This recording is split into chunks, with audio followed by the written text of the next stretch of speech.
Morning friend, welcome to my channel real commerce hub. जैसा कि मैंने पिछले वीडियो में आपको लोगों को बताया था कि हम अगले क्लास को बीएसटी स्टार्ट करने वाले हैं, तो आइए आज हम लोग 11th की बीएसटी चैप्टर 1 जैसे व्यवसाय की प्रकृति एवं उद्देश्य, that means the purpose of business, है ना, मतलब nature and purpose of business होती है, ठीक है, वो स्टार्ट करने वाले हैं। चलिए देखते हैं। उससे पूर्व आपको एक बात जरूरी बात बता दूं, मैं आपको 11th की बीएसटी आर के सिंगला जी के बुक से पढ़ाने वाला हूं, तो आर के सिंगला जी के बुक आप ले लीजिएगा, ठीक है, होमवर्क करने के लिए, रिमेंबरिंग के लिए, ठीक है। होमवर्क मेरे साथ करते रहिए हमेशा। अकाउंट की होमवर्क हुई है? किसी का कमेंट्स नहीं आ रहा है, इसका मतलब होमवर्क नहीं कर रहे हैं आप। होमवर्क कीजिए और कमेंट कीजिए मुझे, सर प्रॉब्लम्स है, गलत बात है, ठीक है। All the best. और हाँ, खुश रहिए, कोई दिक्कत नहीं होने वाली। जो भी प्रॉब्लम्स है कृपया शेयर करें, ठीक है। आइए देखते हैं चैप्टर नंबर 1। हम लोग देखने वाले व्यवसाय की प्रकृति एवं महत्व, that means nature of business and purpose, ठीक है। चलिए, अपना जो पहला चैप्टर है उसका नाम है व्यवसाय की प्रकृति एवं महत्व। व्यवसाय की प्रकृति एवं महत्व, यह चैप्टर का नाम है। इसमें पहला टॉपिक अपना है human activity. Human activity that means मानवीय क्रियाएं। क्या है? मानवीय क्रियाएं। तो जानते हैं हम लोग पहले कि मानवीय क्रिया किसे कहते हैं। तो वह प्रत्येक क्रिया जो मानव द्वारा किया जाए वह मानवीय क्रिया है। मतलब क्रिया जो मानव द्वारा किया जाए मानवीय क्रिया है। वह कोई भी क्रिया हो, क्रिया की कैटेगरी बात करेंगे, लेकिन मानव द्वारा किए जाने वाले विभिन्न क्रियाओं को मानवीय क्रिया कहते हैं। चलिए, तो पहले हम लोग एक पहला मेन टॉपिक, जो टॉपिक है अपना मानवीय क्रियाएं, इसको अंग्रेजी में कहा जाता है ह्यूमन एक्टिविटी। एक्टिविटी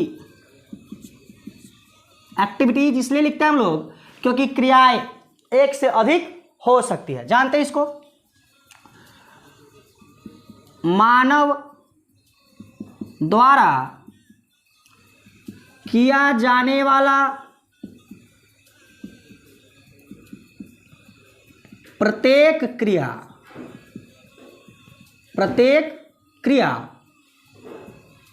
मानवीय क्रिया है। मानवीय क्रिया है। मानव द्वारा किए जाने वाले प्रत्येक क्रिया को मानवीय क्रिया हम लोग कहते हैं, ठीक है। तो अब समझते हैं मानवीय क्रिया कितने प्रकार के होते हैं, कैसे होते हैं। जैसे एक डॉक्टर इलाज करता है, वो भी मानवीय क्रिया, ठीक है। एक वर्कर्स अपने जॉब करते हैं, वो भी मानवीय क्रिया है ना। एक वकील वकालत करती है, वो भी मानवीय क्रिया। हम व्यापार करते हैं, वो भी मानवीय क्रिया। एक chartered accountant accounting and auditing का काम करते हैं, वो भी मानवीय क्रिया, ठीक है। तो इन सभी क्रियाओं को हम लोग क्या कहते हैं? मानवीय क्रिया कहते हैं। क्या कहते हैं? मानवीय क्रिया कहते हैं, ठीक है। क्रिया दो प्रकार की होती है। मानवीय क्रिया कितने प्रकार की? दो प्रकार की। देखिए, बात करें मानवीय क्रिया की, तो जो मानवीय क्रिया है वो दो प्रकार की होती है। दो कैटेगरी में बांटा जाता है मानवीय क्रिया को। फर्स्ट वन, ये मानवीय क्रिया है आर्थिक क्रिया। आर्थिक क्रिया। दूसरा अनार्थिक क्रिया। अनार्थिक क्रिया। समझिए, आर्थिक क्रिया और अनार्थिक क्रिया होता क्या है। देखिए, वह क्रिया जिसका उद्देश्य धन कमाना हो। क्या हो? धन कमाना। वह क्रिया जिसका उद्देश्य धन कमाना हो उसे आर्थिक क्रिया कहेंगे, ठीक है। बात करें हम लोग आर्थिक क्रिया का, तो वह क्रिया जिसका उद्देश्य धन कमाना हो। क्या हो? धन कमाना हो, तो उसे आर्थिक क्रिया कहेंगे। क्या कहेंगे? आर्थिक क्रिया कहेंगे। कोई दिक्कत? That's clear. दूसरा, अनार्थिक क्रिया। सीधा संबंध है भाई। जब आर्थिक क्रिया का मतलब धन कमाना, इसका मतलब अनार्थिक क्रिया का मतलब होगा धन नहीं कमाना। तो फिर क्यों करे सर? अनार्थिक क्रिया करी ही क्यों जाती है? तो बताते हैं डिफिनेशन के साथ। आइए, वह क्रिया जिसका उद्देश्य धन कमाना नहीं हो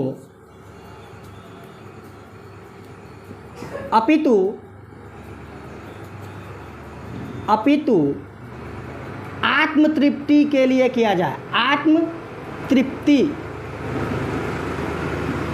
के लिए किया जाए। मतलब सर आत्मतृप्ति, हाँ, हम अपने संतोष के लिए जो क्रिया करते हैं वह क्या है? अनार्थिक क्रिया है। जैसे दान देना, अपने ही घर में अपने बच्चों को पढ़ाना, एक डॉक्टर द्वारा अपने बच्चों को इलाज किया जाना। इससे क्या होती है भाई? इससे यह होती है कि हम अपने आत्मतृप्ति की, भाई मेरे बच्चे अच्छे हो, मेरे बच्चे अच्छे हो, ठीक है, तो उसमें क्या होती है भाई? अपनी संतुष्टि के लिए हम अपने बच्चों को पढ़ाते हैं। डॉक्टर अपनी संतुष्टि के लिए अपने बच्चों की इलाज करता है कि वो बच्चे मैं ही ठीक कर लूँगा, है ना। इस प्रकार की क्रिया को अनार्थिक क्रिया कहेंगे। देख लीजिए, आर्थिक क्रिया मतलब वह क्रिया जो धन कमाने के उद्देश्य से किया जाए उसे आर्थिक क्रिया कहते हैं, और वह क्रिया जो धन कमाने के उद्देश्य से ना किया जाए उसे अनार्थिक क्रिया कहते हैं। ठीक है, एक स्क्रीनशॉट लीजिए। चलिए अब हम लोग आगे बढ़ते हैं।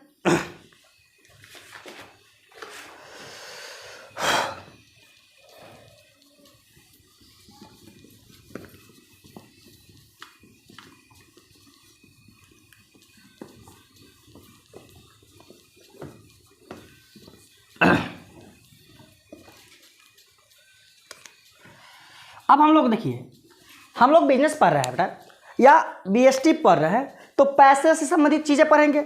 बिना पैसे से संबंधित चीज़ों को नहीं पढ़ेंगे, है ना, पढ़ेंगे। तो बिना पैसे से संबंधित चीज़ों को पढ़ेंगे नहीं, इसलिए हम लोगों को बस पढ़ना है क्या? आर्थिक क्रिया के साथ आगे बढ़नी है। किसके साथ आगे बढ़नी है? आर्थिक क्रिया के साथ आगे बढ़नी है। तो हम लोगों को देखना है कि भाई चलो आर्थिक क्रिया कितने प्रकार की होती है ना, इसे कितने भागों में बांटा गया है, तथा यह कैसा होता है, क्या क्या होती है, गुण क्या है। ठीक है, चलिए देखते हैं हम लोग। आर्थिक क्रिया, आर्थिक क्रिया, इसको इंग्लिश में कहा जाता है इकोनॉमिक एक्टिविटी।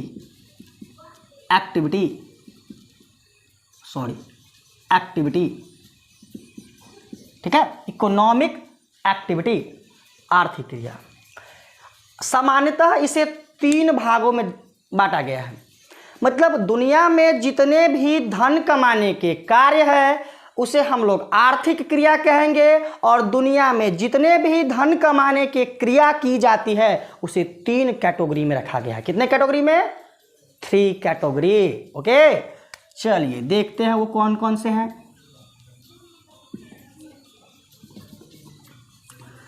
वो 3 कैटेगरी कौन कौन से हैं हम लोग देखते हैं जरा। चलिए, पहला व्यवसाय, मतलब बिजनेस। दूसरा पेशा, मतलब प्रोफेशन। क्या? प्रोफेशन। तीसरा रोजगार अथवा एम्प्लॉयमेंट। ओके, पहला कौन सा? व्यवसाय। दूसरा कौन सा? पेशा। तीसरा कौन सा? रोजगार। अब देखिए व्यवसाय का अर्थ क्या होता है, मतलब व्यवसाय क्या है, फिर पेशा क्या है और रोजगार क्या है, तीनों जानते हैं हम लोग, ठीक है, और तीनों पर थोड़ा डिस्कस करते हैं। देखिए वह क्रिया जिसमें किसी वस्तु अथवा सेवा का उत्पादन अथवा क्रय विक्रय लाभ कमाने के उद्देश्य से निरंतर रूप में किया जाए। मतलब क्या सर? देखिए या तो हम किसी वस्तु को बना कर बेचें या क्रय करके बेचें, और उस बेचने का उद्देश्य लाभ कमाना हो, उद्देश्य लाभ कमाना होना चाहिए, प्लस वह क्रिया केवल एक बार नहीं होनी चाहिए। जैसे आपके पास कोई पुरानी चीज पड़ी हुई है, आपने उसे बेच दिया तो कह दी कि बिजनेस कर लिया, नहीं, आपने बिजनेस नहीं करा। बिजनेस का मतलब होता है कि वह वस्तु का उत्पादन या क्रय विक्रय आप निरंतर तौर पर कर रहे हैं। निरंतर तौर का क्या मतलब सर? हमेशा, मतलब बनाए या क्रय करके लाए फिर बेचे, फिर बनाए क्रय करके लाए फिर बेचे। यह रोज रोज होनी चाहिए, है ना। ऐसा नहीं है कि एक बार आपने किसी पुराने, जैसे आपके पास कोई बुक पड़ा हुआ आपने बेच दी, जैसे 10th की बुक आपके पास पड़ी होगी मैथ, सॉरी मतलब ऐसा, मतलब एग्जाम्पल के लिए दे रहा हूँ, ठीक है, और आपने उस मैथ को दे दी किसी दोस्त को कि भाई चल तुम्हारे काम में आ जाएगा। तो ऐसी स्थिति में जो आपको बुक बेचना है वह व्यवसाय नहीं है। व्यवसाय कब है कि एक किताब दुकानदार द्वारा, किसके द्वारा? किताब दुकानदार द्वारा किताब निरंतर तौर पर रोज रोज आप लोगों को बेची जाती है, तो वह क्या है? व्यवसाय है। ओके, तो आइए लिखते हैं व्यवसाय के डिफिनेशन। व्यवसाय से तात्पर्य ऐसी आर्थिक क्रिया से है, आर्थिक क्रिया से है जो वस्तु का उत्पादन अथवा क्रय, है ना, बेचने के उद्देश्य से, क्रय विक्रय लिख दो, उत्पादन अथवा क्रय विक्रय लाभ कमाने के उद्देश्य से, लाभ कमाने के उद्देश्य से निरंतर रूप में किया जाए तो उसे व्यवसाय कहेंगे। क्या कहेंगे? व्यवसाय कहेंगे। फॉर एग्जाम्पल जैसे एक किताब दुकानदार द्वारा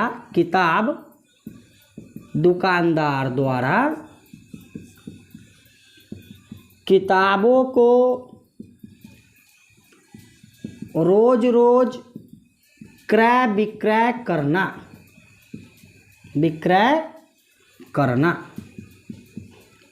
है ना। क्लियर? व्यवसाय क्या है?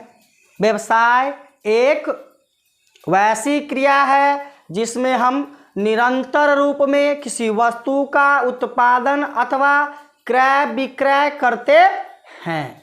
ओके, ठीक है। चलिए फिर क्या? पेशा भी एक आर्थिक क्रिया है, लेकिन पेशा एक आर्थिक क्रिया के साथ साथ एक प्रोफेशन है। सर ये प्रोफेशन, हाँ अंग्रेजी में देखिए प्रोफेशन लिखा हुआ है ना, है क्या ये? क्या इसमें वस्तु का आदान प्रदान किया जाता है? नहीं, इसमें वस्तु का आदान प्रदान नहीं किया जाता। देखिए पेशा क्या होता है।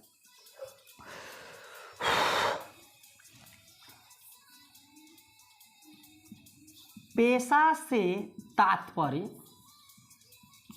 ऐसी आर्थिक क्रिया से है, आर्थिक क्रिया से है जिसमें एक विशेष ज्ञान एवं कुशलता प्राप्त व्यक्तियों द्वारा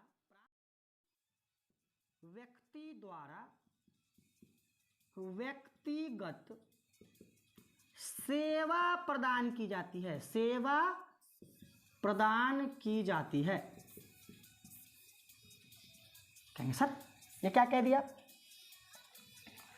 पेशा से तात्पर्य ऐसी आर्थिक क्रिया से है जिसमें एक विशेष ज्ञान एवं कुशलता प्राप्त व्यक्ति द्वारा व्यक्तिगत सेवा प्रदान की जाती है। व्यक्तिगत सेवा मतलब सर यहां एक हाईलाइट है, विशेष ज्ञान एवं कुशलता प्राप्त व्यक्ति द्वारा। सर विशेष ज्ञान जैसे एक डॉक्टर, एक चार्टर्ड अकाउंटेंट, एक वकील, एक विशेष व्यक्ति होते हैं। वो आपको सेवा नहीं देते, सॉरी आपको वस्तु नहीं देते, आपको वह व्यक्तिगत, जैसे आपको केस लड़नी है आप वकील के पास जाएंगे, वकील खुद कोर्ट जाएगा, क्या किसी असिस्टेंट को भेज देगा कि जाओ भाई तुम लड़ लेना? एक डॉक्टर के पास इलाज करवाने जाते हैं, डॉक्टर खुद आकर इलाज करता है, उसे देखता है मरीज को, क्या किसी को कह देगा जाओ मेरे बदला तुम इलाज कर देना उसको? नहीं ना। लेकिन क्या एक डॉक्टर बनने के लिए विशेष ज्ञान की आवश्यकता होगी कि नहीं? एक चार्टर्ड अकाउंटेंट के लिए विशेष ज्ञान की आवश्यकता होगी या नहीं? उसे विशेष पढ़ाई करनी पड़ेगी, एक डॉक्टरी का पढ़ाई करनी पड़ेगी, है ना?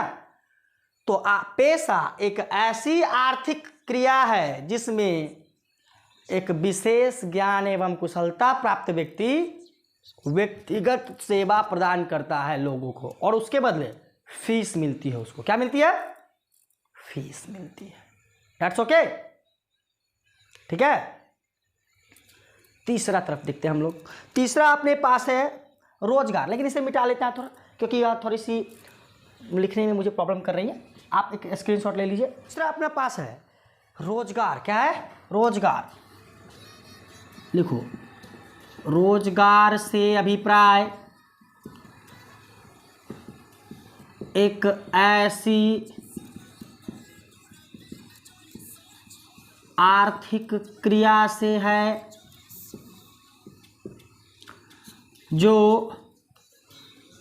एक अनुबंध के आधार पर पारिश्रमिक के बदले दूसरों के लिए, रोजगार से अभिप्राय एक ऐसे आर्थिक क्रिया से है जो एक अनुबंध के अनुबंध के आधार पर पारिश्रमिक के बदले दूसरों के लिए काम करना है। मतलब क्या सर? मतलब ये रोजगार का मतलब वैसे तो कहना चाहिए नौकर। नौकर, यदि आप किसी दूसरे व्यक्ति के लिए एक विशेष अनुबंध के अनुसार, जैसे आपको सामने वाला बंदा ने कहा 10,000 रुपये दूंगा महीने की, काम करोगे? आपने कहा ठीक है करूंगा। इसका यह मतलब हुआ कि आपने दूसरे व्यक्ति के लिए 10,000 रुपये पर, 10,000 रुपये क्या है? आपकी पारिश्रमिक है, मेहनताना। उस 10,000 रुपये मेहनताना के बदले आप काम कर रहे हैं दूसरों के लिए। क्या आप अपने लिए काम कर रहे हैं? दूसरों के लिए काम कर रहे हैं। आप दूसरों के लिए काम कर रहे हैं, ठीक है। तो चलिए यहाँ तक नोट डाउन कीजिए, फिर आगे हम लोग बात करते हैं। अब हम लोग आगे बढ़ते हैं।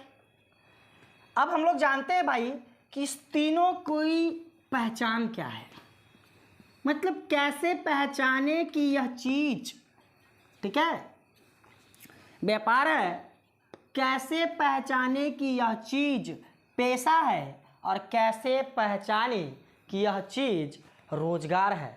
तो उसके गुण से, उसके लक्षण से, या उसकी विशेषता से, उसी एक, मतलब समझिए, गुण, लक्षण और विशेषता तीनों एक ही चीज है, ठीक है, कोई डिफरेंस नहीं है।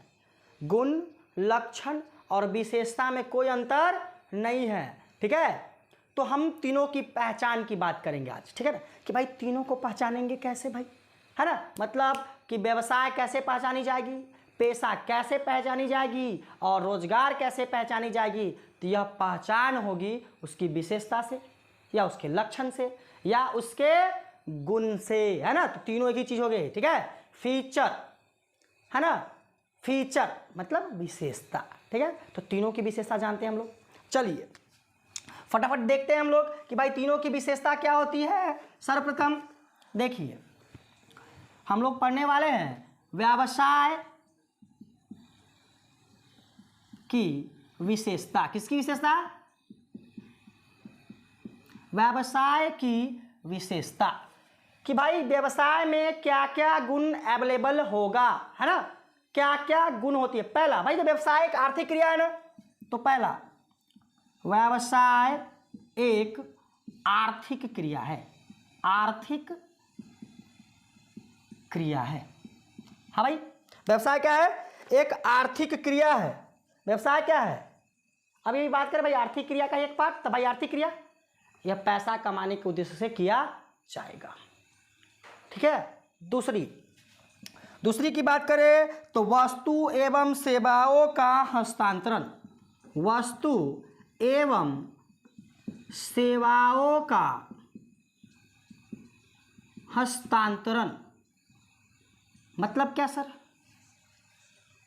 मतलब क्या सर? देखो यहां बेटा, वस्तु एवं सेवाओं का हस्तांतरण का अभिप्राय, इसमें वस्तु या सेवा एक दूसरे के पक्ष में जाएगी। मतलब कुछ आप मुझे देंगे और कुछ मैं आपको दूंगा। जैसे एक मान लो मुझे मार्कर खरीदनी थी, तो मैंने उनको पैसे दिए होंगे, उन्होंने मुझे मार्कर दिया होगा, या दिए हैं, मैंने उनको पैसे दिए, उन्होंने मुझे मार्कर दिए। तो वस्तु और सेवाओं का हस्तांतरण मतलब ट्रांसफरिंग। क्या? ट्रांसफरिंग, आदान प्रदान। क्या? वस्तु या सेवा का आना जाना। ठीक है, तो इसे दूसरा पॉइंट होना चाहिए। भाई व्यापार होगा तो ये दूसरा पॉइंट होगा। तीसरा, लाभ का उद्देश्य, लाभ का उद्देश्य, ये एक हेडलाइन है भाई, लाभ का उद्देश्य मतलब क्या सर? तो मतलब ये कि भाई व्यापार हमारा सबसे बड़ी भाई, कि अभी थोड़ी देर पहले बता क्या है कि सर लाभ का उद्देश्य तो भाई व्यापार में होना ही चाहिए। व्यापार का मुख्य उद्देश्य क्या होता है? पैसा कमाना, अर्थात लाभ कमाना। ठीक है, दैट्स क्लियर। तीसरा भाई, चौथा जोखिम, बहुत अच्छी बात। चौथा पॉइंट होता है बेटा जोखिम। जी हाँ बिल्कुल, व्यवसाय एक ऐसी क्रिया है जहां सबसे अधिक जोखिम होती है। क्या? हाँ बेटा, मान लो आप बिजनेस कर रहे हो, पनीर बेच रहे हो, दूध बेच रहे हो, मान लो उस दिन आपकी बिकी नहीं, कल होकर पूरी दूध खराब, बहुत बड़ी रिस्क होती है। और यह जितनी बड़ी होगी, मतलब व्यवसाय की आकार जितना बढ़ेगा, जोखिम उतनी ज़्यादा होगी। जोखिम पर बात करेंगे हम लोग। जोखिम होता क्या है? तो भाई जोखिम एक अनिश्चितताओं का संग्रह है, योग है, जिस पर नियंत्रण करना असंभव है ना। जैसे अचानक मान लो यहाँ मैं खड़ा हूँ, आप लोगों को पढ़ा रहा हूँ, कौन जानता है मेरे ऊपर ये रूम का छत गिर जाए, भूकंप आ जाए, कोई जानता है? तो ये रिस्क ही तो है। तो कौन जानता है व्यवसाय में कौन सी जोखिम आ जाए? भाई माल जल जाए, भूकंप के कारण बिल्डिंग ध्वस्त हो जाए, जिसे पूरे माल नष्ट हो जाए, तो ये जोखिम हाई लेवल की जोखिम होगी। और व्यवसाय में मतलब 3 आर्थिक क्रियाओं में से सबसे अधिक जोखिम व्यवसाय में ही होती है। सबसे अधिक जोखिम व्यवसाय में ही होती है। ठीक है, आगे 5वां पॉइंट है ग्राहकों की संतुष्टि। क्या? ग्राहकों की संतुष्टि, ग्राहकों की संतुष्टि। बिल्कुल, व्यवसाय का सबसे मुख्य उद्देश्य होता है भाई अपने ग्राहक संतुष्ट होना चाहिए। अगर अपनी ग्राहक ही संतुष्ट नहीं है तो कल मेरे से माल ही नहीं खरीदेगा। खरीदेगा क्या? आज अगर आप माल गलत दे दिए, ग्राहक को अपने गलत बेच दिए, कल होकर क्या कहेगा? बंदा बेकार माल बेचता है, मुझे ठग लिया। और आप उसको तो ठगे ही ठगे, मतलब 1 सेकंड के लिए, कल होकर वह 10 लोगों को और बताएगा कि नहीं उसके दुकान से मत लेना, वह चीज़ गलत रखता है, उसके दुकान से मत लेना, वह चीज़ गलत रखता है। और आपकी व्यापार को, ग्राहक को वह क्या करेगा? तोड़ देगा। इसलिए आपकी ग्राहक की संतुष्टि अहम होनी चाहिए। प्रमुख उद्देश्य में से एक होता है, और इसकी सबसे बड़ी विशेषता यही होती है कि वह कोई भी अपने ग्राहक की संतुष्टि के लिए कार्य करता है। छठा बात करूं मैं, वैसे 5 पॉइंट से काम चल जाएगा बेटा, लेकिन मैं एक नेक्स्ट पॉइंट लिख देता हूं जिसे आप देखेंगे कम से कम 6 पॉइंट। अगर 5 मार्क्स में पूछा जाए तो कम से कम 6 पॉइंट लिखना अनिवार्य होता है, और डिफाइन करना भी। ठीक है, मैंने डिफाइन सामने करके नहीं दिखाया, पर मैंने हर एक पॉइंट के बारे में आपको बताया जरूर है। और आप ऐसे ही लिखे, कम लिखे ज़्यादा समझे। ठीक है, लास्ट अपना व्यवहारों में निरंतरता, व्यवहारों में निरंतरता। सर क्या मतलब? तो मैंने पहले ही बताया था, क्या एक बार किसी चीज को बेच देना क्या व्यापार है? नहीं। क्या व्यवसाय है? नहीं। आप उसी चीज को निरंतर रूप में क्रय विक्रय करते हैं तो ही व्यवसाय है। मतलब अगर आप एक किताब दुकान वाले हैं तो आपको किताब का क्रय जहाँ से आप लाकर लेकर आते हैं या उत्पादन करते हैं, खुद बनाते हैं, तो वो प्लस में आपको ग्राहकों को रोज रोज करना होगा, यही क्रिया निरंतर रूप में। तो यह इसकी पहचान कि व्यवसाय में क्या क्या होना चाहिए। व्यवसाय की विशेषता क्या क्या होती है? व्यवसाय एक आर्थिक क्रिया है, वस्तु एवं सेवाओं का हस्तांतरण, लाभ का उद्देश्य, जोखिम, ग्राहकों की संतुष्टि, व्यवहार में निरंतरता। ठीक है, ये 6 पॉइंट कम से कम आप याद रखेंगे 100%। ठीक है, इसे याद रखना ही होगा आपको, इंपॉर्टेंस टॉपिक में से एक है ये। ठीक है, चलिए हम लोग इसे मिटाते हैं और आगे देखते हैं दूसरा अपना जो है। पहचानेंगे कैसे कि यह पेशा है? कैसे पहचानेंगे कि पेशा है? तो सब तो जानते हैं उसकी विशेषता, गुण या लक्षण से। जैसे बुखार लग जाती है हमें, तो हमको कैसे पता चलता है भाई कि मुझे बुखार लगी हुई है? तो वो पता चलता है कि हमारी बॉडी टेम्परेचर हाई होती है। क्या होती है? थकान सा महसूस होता है, आंखें लाल लाल दिखाई देने लगती है, तो हमें पता चल जाता है कि हमें बुखार लगी हुई है। ठीक वैसे ही किसी भी आर्थिक क्रिया को, पहले तो क्रिया को देखेंगे तो पता करेंगे आर्थिक क्रिया है, क्योंकि उसका उद्देश्य पक्का कहीं ना कहीं से पैसा कमाना होगा। होगा कि नहीं? दूसरा, आर्थिक क्रिया होने के साथ साथ वो 3 भागों में बटा होगा कि भाई क्या है आर्थिक क्रिया में, व्यवसाय है कि पेशा है कि रोजगार है। तो मैंने व्यवसाय की बात बताया, उसकी विशेषता देखेंगे कि भाई अगर ये सारी चीज़ है तो ये व्यवसाय है। तो भाई वही पेशा देखते हैं कि भाई पेशा में कौन कौन सी चीज़ रहेगी तो पेशा होगी, है ना। चलिए देखते हैं। तो पेशा की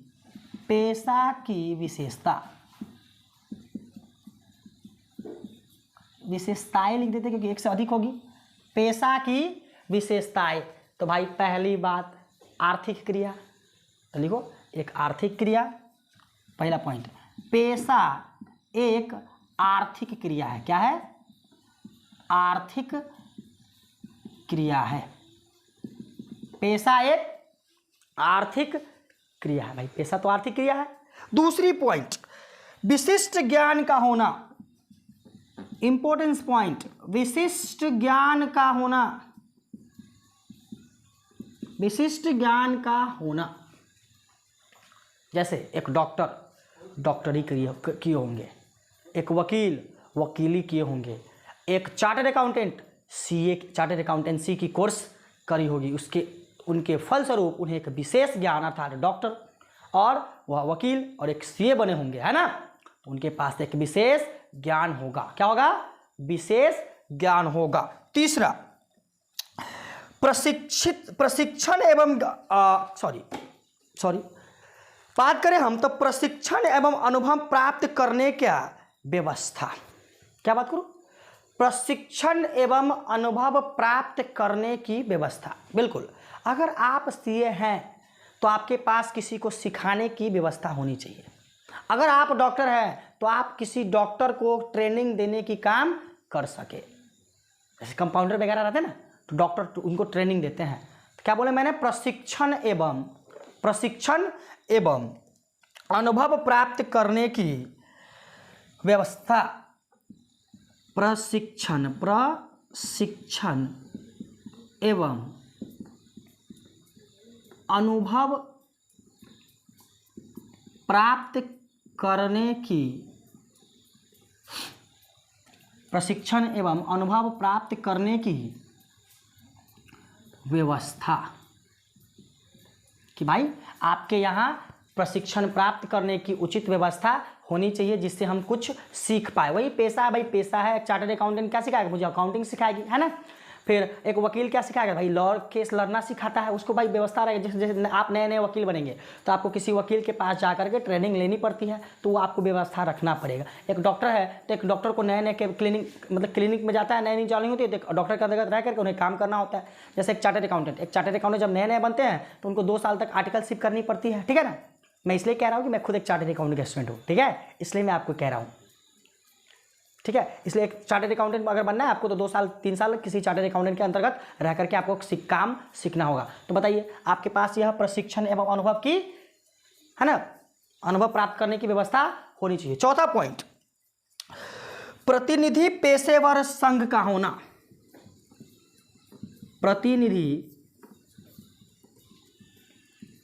पेशेवर संघ का होना, संघ का होना, ये बहुत इंपॉर्टेंट चीज है बेटा, बहुत इंपॉर्टेंस। मतलब समझिए, अगर आप डॉक्टर हैं तो जहां से आपने डॉक्टरी की है, जिस इंस्टीट्यूशन से, वह संघ आपको सर्टिफाई कर रही है, तो उस संघ का होना बड़ा जरूरी है। संस्था, जैसे अगर आप सीए करेंगे तो सीए के लिए ICAI इंडिया में है, the institute of chartered accountant of India, जो वेरीफाइड करती है, आपकी एग्जाम लेती है और आपको एक सर्टिफिकेट प्रोवाइड करवाती है कि आप एक सीए हैं। क्या है? आप एक सीए हैं। लास्ट होता है आचार संहिता। आचार संहिता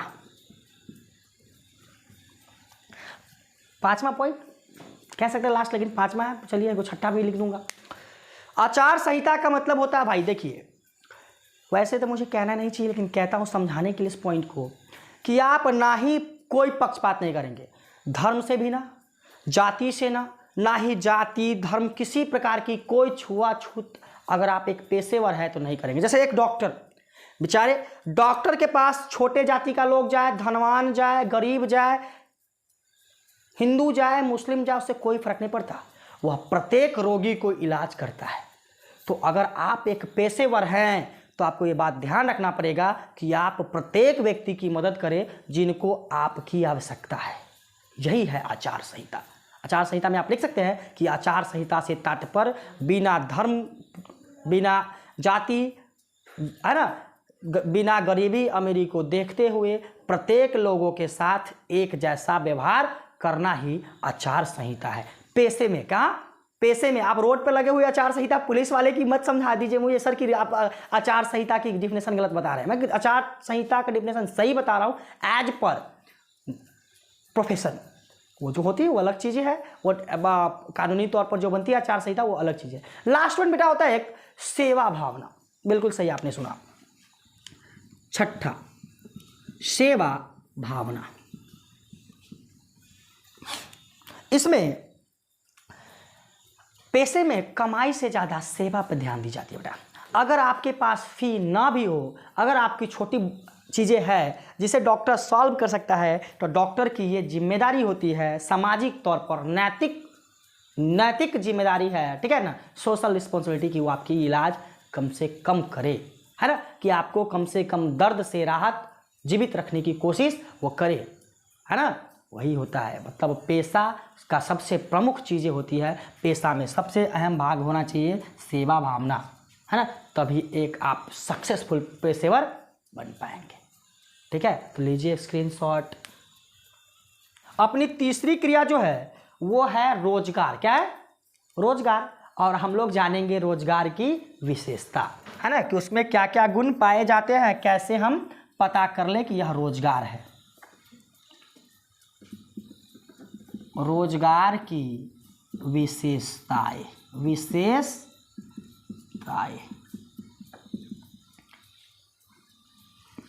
पहला दिन है बेटा, पहला दिन, और ये थ्योरी टॉपिक है अपनी, तो थोड़ी ऐसे ही पढ़नी पड़ेगी, ठीक है ना। थ्योरी को ऐसे ही पढ़ा जाता है, ठीक है बेटा। इसे थोड़ा सा याद भी करनी पड़ेगी आप लोगों को, और ज़्यादातर याद करना ही पड़ेगा, आपको करना है याद, ठीक है। मुझे होमवर्क करके दिखाइए, व्हाट्सएप नंबर प्रोवाइड करवाता हूँ, वहाँ से मैसेज कीजिए सर क्या दिक्कतें हैं, सॉल्व कीजिए। और RK सिंगला जी का बुक ले लीजिए, न्यू एडिशन वाला, ठीक है।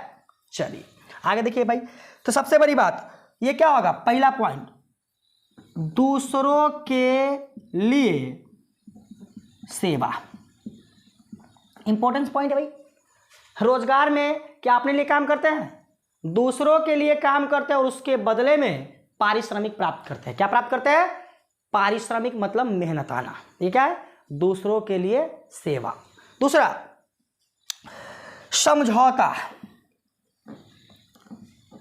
समझौता।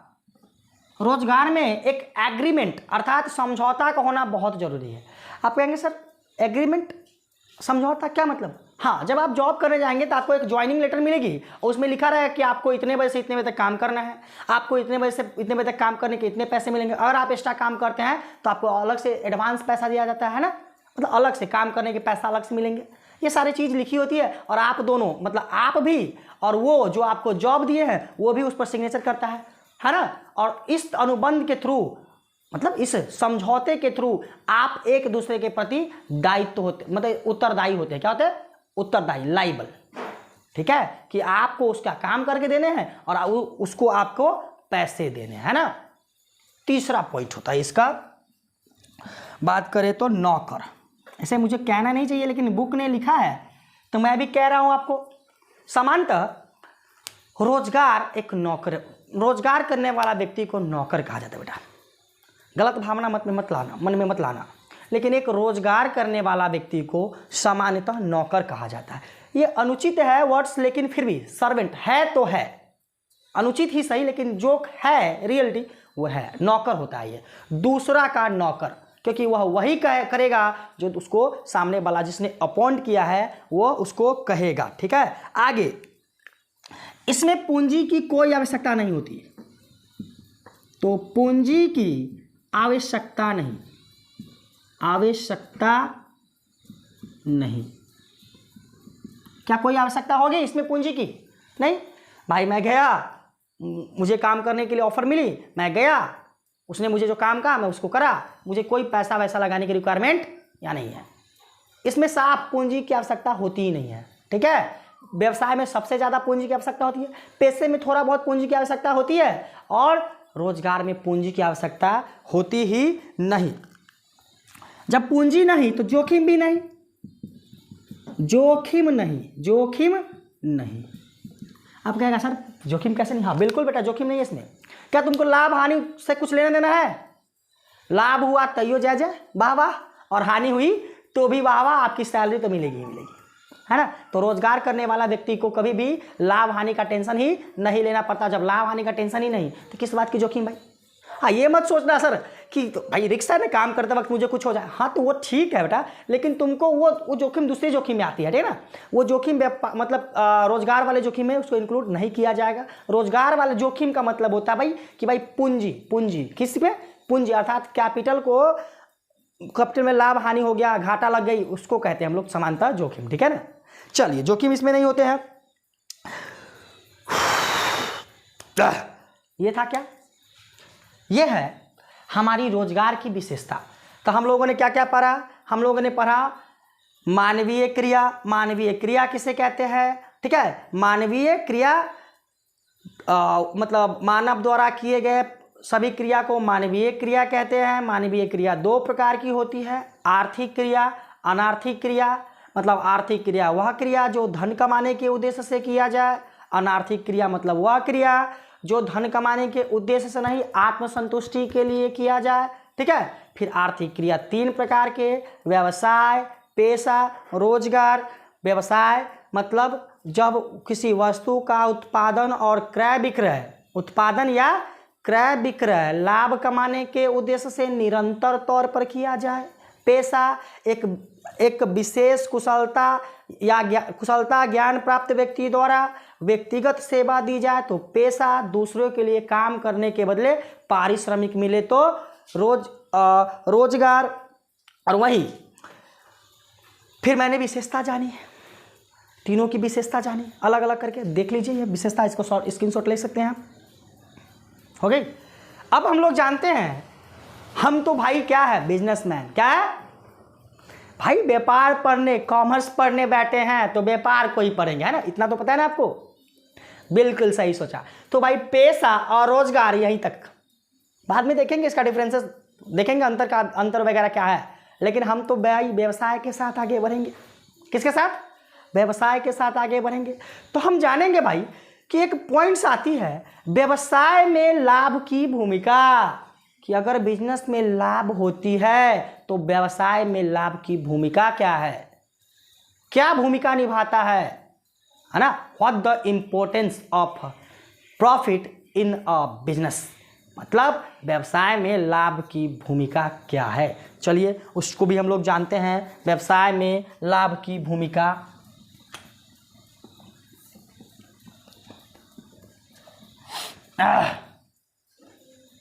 चलिए व्यवसाय में लाभ की भूमिका, अपना नेक्स्ट टॉपिक है व्यवसाय में लाभ की भूमिका क्या है। मतलब सीधा कि व्यवसाय में लाभ क्यों आवश्यक है भाई, सीधा बात। भूमिका मतलब क्यों जरूरी है व्यवसाय में लाभ होना। तो भैया सबसे पहली बात, जीवित रहने के लिए। किसके लिए? जीवित रहने के लिए। ठीक है बेटा, अगर पैसा नहीं कमाएगा व्यापार, नुकसान ही नुकसान होता जाए, तो अगर 1 लाख की पूंजी लगाइए तो अगले 1-2 साल में काम खत्म, व्यवसाय बंद, चौपट, रोड पर आप।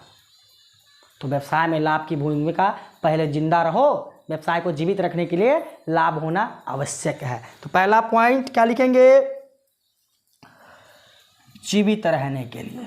जीवित रहने के लिए मतलब क्या भैया? व्यापार में लाभ होगी तो व्यापार चलता रहेगा, अन्यथा व्यापार बंद हो जाएगी। अर्थात हम कह सकते हैं व्यवसाय मर जाएगी अगर लाभ नहीं हुआ तो, है ना। दूसरा, अगर आप कमाते हैं तो आपकी विकास होगी। जैसे 1 लाख रुपए लगाए, अगले साल 20,000 कमाए, तो आप 1,20,000 लगाएंगे अगले साल पूंजी के रूप में, तो 20% कमाए थे पिछले साल, मतलब 1 लाख का 20% 20,000 होता है ना। तो फिर उस 1,20,000 का आप 20% न कमाएंगे दूसरे साल में, तो 22,000 कमाएंगे, तो जल्दी जल्दी आपकी विकास हो जाएगी। तो हम कह सकते हैं अति शीघ्र विकास के लिए। किसके लिए?